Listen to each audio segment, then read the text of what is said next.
தமிழகத்தில் இன்றும் நாளையும் இடிமின்னலுடன் மழைக்கு வாய்ப்புள்ளதாக வானிலை ஆய்வு மையம் தெரிவித்துள்ளது.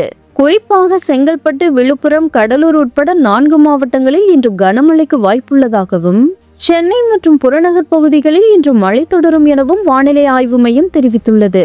தமிழகத்தில் வடகிழக்கு பருவமழை முடிந்த நிலையில் மழை பெய்ய தொடங்கியுள்ளது. வளிமண்டல கீழடுக்கு சுழற்சி காரணமாக கடலோரம் மற்றும் வடமேற்கு மாவட்டங்களில் மழை பெய்து வருகிறது. நேற்று காலையில் இருந்தே பல்வேறு மாவட்டங்களில் மழை பெய்ய தொடங்கியுள்ளது. சென்னையிலும் நேற்று ஒரு சில இடங்களில் விட்டுவிட்டு மழை பெய்தது. இன்றும் காலையிலேயே சென்னையில் மழை பெய்தது. சென்னை எழும்பூர், கோடம்பாக்கம், நுங்கம்பாக்கம், வடபழனி, தாம்பரம், வண்டலூர் பகுதிகளிலும் விட்டுவிட்டு மழை பெய்தது. இந்த நிலையில் இன்று மழை தொடரும் என வானிலை ஆய்வு மையம் தெரிவித்துள்ளது.